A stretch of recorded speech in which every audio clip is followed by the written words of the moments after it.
this, there were those who criticized you, that you never came out to condemn the role IPOB and those who were the agitators and those who were asking for sit at home did, and some of the killings that happened. Still, they are not following me. I've condemned killings everywhere, even the one that happened in Anambra yesterday. You're talking about the role of IPOB. I said I've condemned everything. The only thing I said about the agitators, let me tell you now. So it doesn't matter what, there's Yoruba agitators, there's other agitators, there's Israel agitators. I will talk to all of them. There's nothing wrong with agitators. Anybody who says, okay, come on, let's talk. You must exhaust the reason, you must exhaust.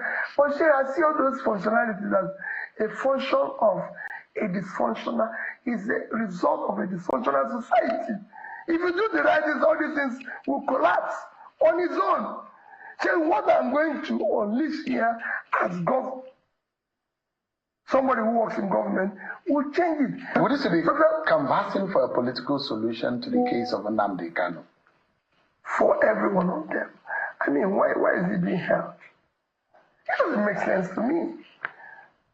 Some people say because he used vulgar words and everything. Is there anything wrong? I've not seen it. People just say, oh, using vulgar words.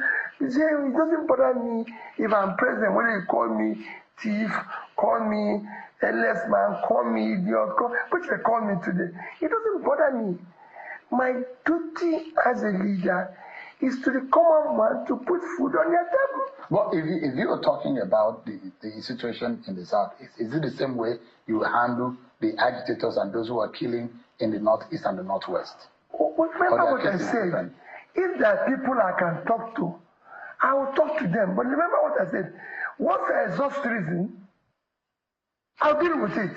Let's say tomorrow we have a bandit by name so operating in the Northeast. I will look for him. Quote me anywhere. But, remember, that is just establish a link to say enough is enough.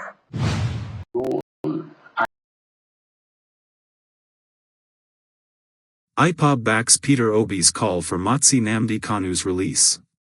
The indigenous people of Biafra has backed the call by the 2023 Labour Party presidential candidate, Mr. Peter Obi, for the unconditional release of the pro-Biafran leader, Nnamdi Kanu. Obi made the call during a television interview, while declaring as unreasonable the continued detention of Kanu by the federal government since 2021 when he was renditioned from Kenya.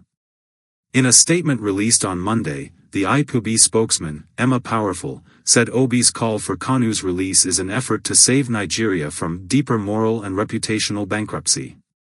According to Powerful, Obi's remarks are not only timely but also reflect a voice of reason and restraint amidst the deafening silence and cowardice of many political actors, particularly from the Southeast, who have chosen self-preservation and political correctness over truth and justice.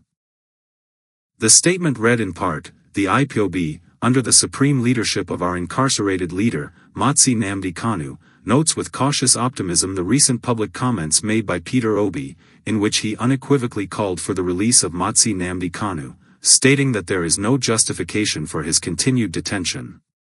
Obi's remarks are not only timely but also reflect a voice of reason and restraint amidst the deafening silence and cowardice of many political actors, particularly from the Southeast, who have chosen self-preservation and political correctness over truth and justice. While Mazi Nnamdi Kanu has, on many occasions in the past, criticized Peter Obi in very strong and unfiltered terms, consistent with his principled stance against Nigeria's political establishment, it is worth acknowledging that Obi never responded in kind. Instead, he has consistently maintained a dignified silence, refusing to allow personal attacks to cloud his sense of justice or moral duty.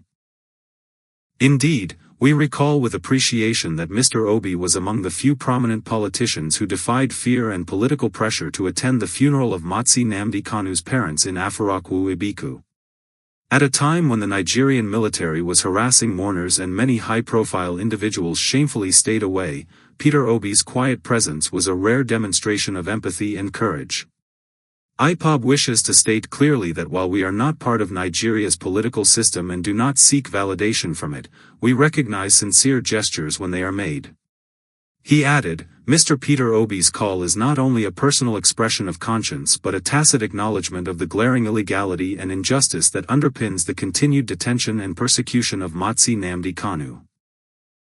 The group further claimed that since 2015, the federal government has amended its charges against Kanu no fewer than 9 times, in what can only be described as a desperate, trial-and-error persecution.